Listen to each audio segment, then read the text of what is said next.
देश में कोरोना संक्रमण बढ़ुथिबा बेले मुख्यमंत्री सह कथा होउछंती प्रधानमंत्री नरेंद्र मोदी। वीडियो कॉन्फ्रेंसिंग रे बैठक चली।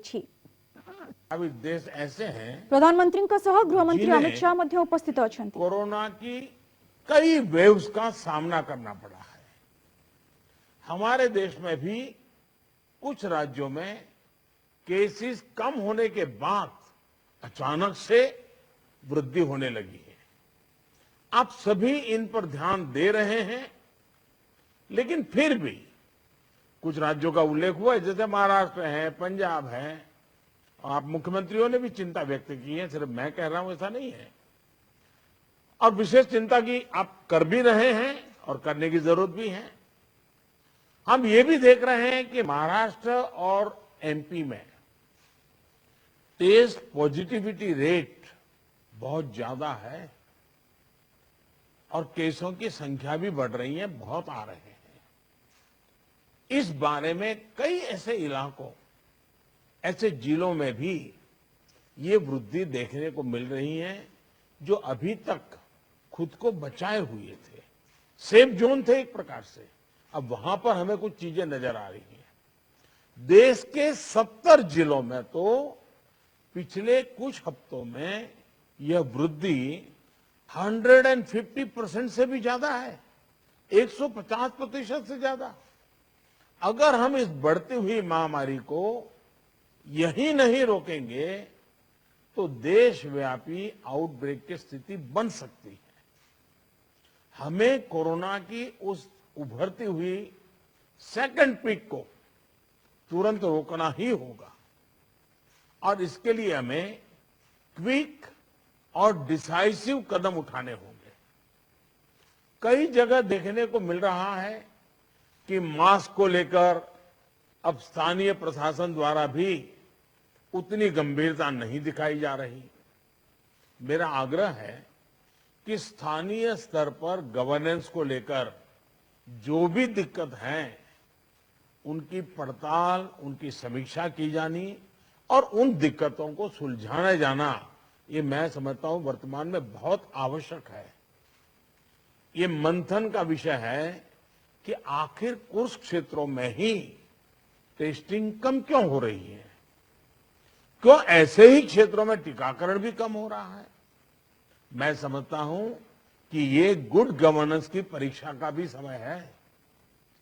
कोरोना की लड़ाई में हम आज जहां तक पहुंचे हैं उसमें और उससे जो आत्मविश्वास आया है, ये आत्मविश्वास, हमारा कॉन्फिडेंस ओवर कॉन्फिडेंस भी नहीं हो जाना चाहिए। हमारी ये सफलता लापरवाही में भी नहीं बदलनी चाहिए। हमें जनता को पैनिक मोड में भी नहीं लाना है। एक भय का साम्राज्य फैल जाए, ये भी स्थिति नहीं लानी है। और कुछ सावधानियां बरत करके, कुछ इनिशिएटिव लेकर के हमें जनता को परेशानी से मुक्ति भी दिलानी है।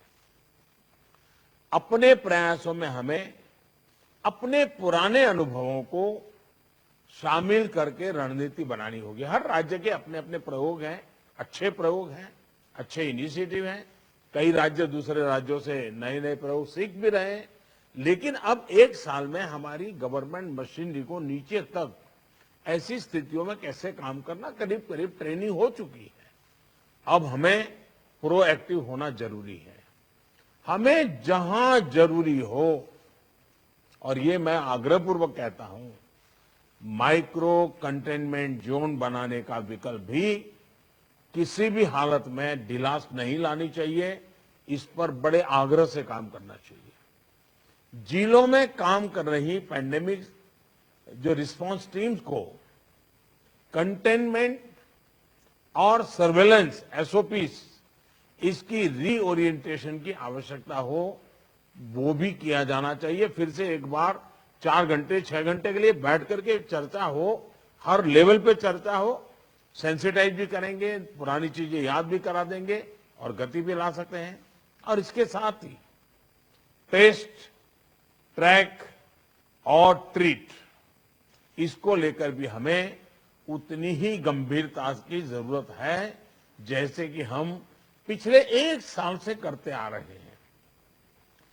हर संक्रमित व्यक्ति के कॉन्टैक्ट को कम से कम समय में ट्रैक करना और आरटी-पीसीआर टेस्ट रेट 70% से ऊपर रखना बहुत अहम है।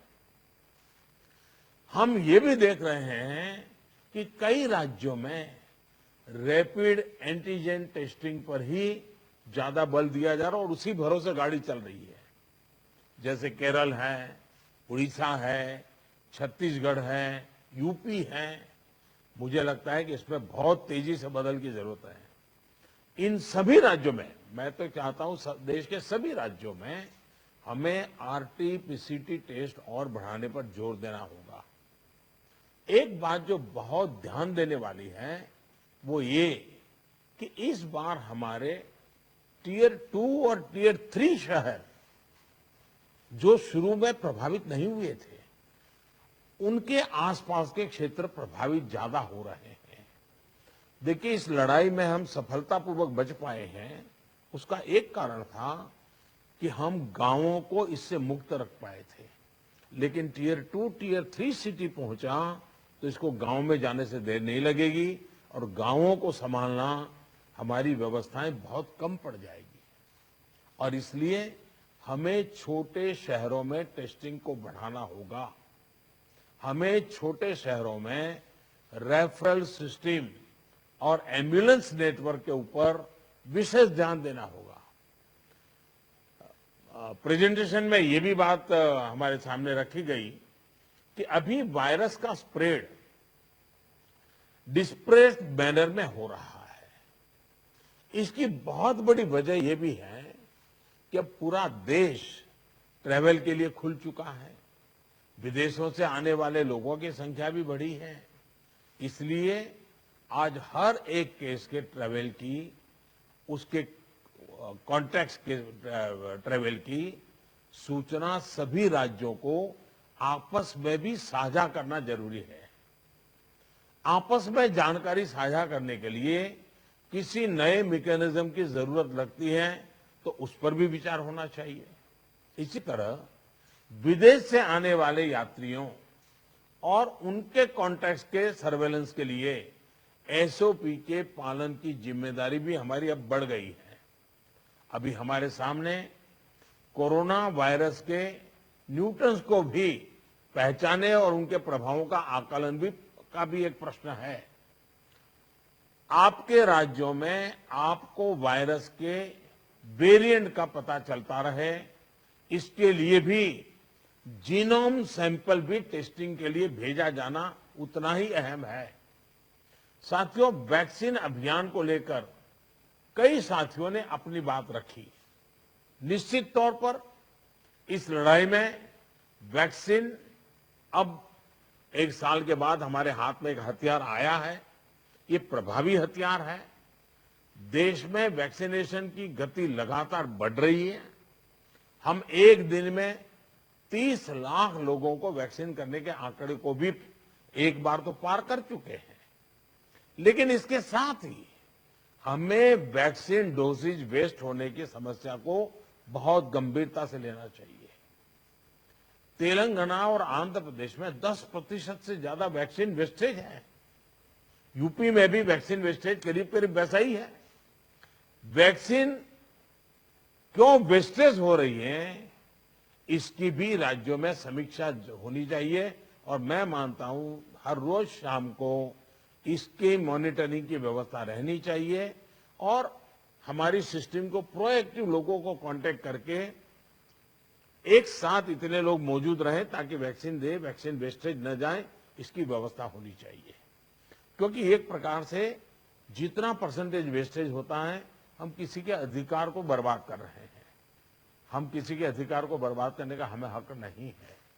स्थानीय स्तर पर प्लानिंग और गवर्नेंस की जो भी कमियां हैं, उन्हें तुरंत सुधारा जाना चाहिए। वैक्सीन वेस्टेज जितनी रुकेगी, और मैं तो चाहूंगा राज्यों ने तो जीरो वेस्टेज के टारगेट से काम शुरू करना चाहिए। हमारे यहां वेस्टेज नहीं होने देंगे। एक बार कोशिश करेंगे तो इंप्रूवमेंट जरूर होगा। उतने ही ज्यादा हेल्थ वर्कर्स, फ्रंटलाइन वर्कर्स और दूसरे एलिजिबल लोगों को वैक्सीन की दोनों डोज पहुंचाने के हमारे प्रयास सफल होंगे।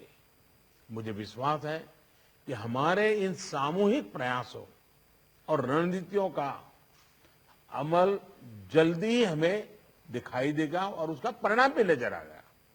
अंत में मैं कुछ बिंदु फिर एक बार दोहराना चाहता हूं ताकि हम सभी इन विषयों पर ध्यान देते हुए आगे बढ़े। एक मंत्र जो हमें लगातार हम सबको कहना होगा, दवाई भी और कड़ाई भी। देखिए, दवाई मतलब बीमारी चली गई ऐसा नहीं। मान लीजिए किसी को जुकाम हुआ है, उसने दवाई ले ली, सब ली, लेकिन इसका मतलब ये नहीं है कि उसको ठंडी जगह पे बिना सुरक्षा के ऊनी कपड़े वगैरह पहने बिना वो चला जाए, बारिश में कहीं भीगने के लिए चला जाए। भाई ठीक है, तुमने दवाई ली है, लेकिन तुम्हें बाकी संभालना तो पड़ेगा ही पड़ेगा। ये हर हेल्थ का नियम है जी, ये कोई इस बीमारी के लिए नहीं है, ये हर बीमारी के लिए है जी। अगर हमें टाइफाइड हुआ, दवाई हो गई, सब हो गई, फिर भी डॉक्टर कहते हैं वे इन चीजों को नहीं खाना, ये वैसा ही है। और इसलिए मैं समझता हूं इतनी सामान्य बात लोगों को समझानी चाहिए, और इसलिए दवाई भी और कड़ाई भी, इस विषय में हम बार बार लोगों को आग्रह करें। दूसरा जो विषय मैंने कहा, आरटीपीसीआर टेस्ट को स्केल अप करना बहुत आवश्यक है ताकि नए केसेस की पहचान तुरंत हो सके। स्थानीय प्रशासन को माइक्रो कंटेनमेंट जोन बनाने की दिशा में हमें आग्रह करना चाहिए। वो वहीं पर काम तेजी से करें, हम बहुत तेजी से रोक पाएंगे, ताकि संक्रमण का दायरा फैलने से रोकने में वो मदद करेगा। वैक्सीन लगाने वाले केंद्रों की संख्या बढ़ाने की आवश्यकता है। वो प्राइवेट हो, सरकारी हो, जितना, जैसा आपने मैप देखा होगा, वो आपके लिए भी राज्यवार भी बनाया। वो शुरू में जो ग्रीन डॉट वाला बताया था, और देखने से ही पता चलता है बहुत सारे इलाके हैं कि जहां लाइट ग्रीन लग रहा है, मतलब कि हमारे वैक्सीनेशन सेंटर उतने नहीं है और या तो एक्टिव नहीं है। देखिए, टेक्नोलॉजी हमारी बहुत मदद कर रही है, हम बहुत आसानी से डे टू डे चीजों को ऑर्गेनाइज कर सकते हैं। इसका हमें फायदा तो लेना है, लेकिन उसमें उसके आधार पर हमें इंप्रूवमेंट करना है। हमारे जितने सेंटर्स प्रोएक्टिव होंगे, मिशन मोड में काम करेंगे, वेस्टेज भी कम होगा, संख्या भी बढ़ेगी और एक विश्वास तुरंत बढ़ेगा। मैं चाहता हूं कि इसको बल दिया जाए। साथ ही एक बात हमें ध्यान रखनी होगी, क्योंकि ये वैक्सीन निरंतर प्रोडक्शन हो रहा है और जितना जल्दी हम इससे बाहर निकले, हमें निकलना है, अदरवाइज ये 1 साल, 2 साल, 3 साल तक खींचता चला जाएगा। एक मुद्दा है वैक्सीन की एक्सपायरी डेट। हमें ध्यान रखना चाहिए कि जो पहले आया है उसका पहले उपयोग हो, जो बाद में आया है उसका बाद में उपयोग हो। अगर जो बाद में आया हुआ हम पहले उपयोग कर लेंगे तो फिर एक्सपायरी डेट और वेस्टेज की स्थिति बन जाएगी। और इसलिए मुझे लगता है कि अवॉइडेबल वेस्टेज से तो हमें बचना ही चाहिए। हमें पता होना चाहिए कि ये लॉट हमारे पास जो है, इसकी एक्सपायरी डेट ये है, हम सबसे पहले इसका उपयोग कर लेंगे, ये बहुत जरूरी है। और इन सभी बातों के साथ इस संक्रमण के फैलाव को रोकने के लिए जो मूलभूत कदम है, जैसा मैं कहता हूं, दवाई भी और कड़ाई भी, मास्क पहनना है, 2 गज की दूरी बनाए रखना है, साफ सफाई का ध्यान रखना है, पर्सनल हाइजीन हो या सोशल हाइजीन, पूरी तरह उसको बल देना पड़ेगा। ऐसे कई कदम जो पिछले 1 साल से हम करते आए हैं, फिर से एक बार उसको बल देने की जरूरत है, फिर से इस बार आग्रह करने की जरूरत है। उसमें हमें कड़ाई करनी पड़े तो करनी चाहिए। जैसे हमारे कैप्टन साहब कह रहे थे कि हम कल से एक बड़ा कड़ाई करने का मूवमेंट चला रहे, अच्छी बात है। मुझे लगता है कि हम सब ने इस दिशा में हिम्मत के साथ करना पड़ेगा। मुझे विश्वास है कि इन विषयों पर लोगों की जागरूकता बनाए रखने में हमको सफलता मिलेगी।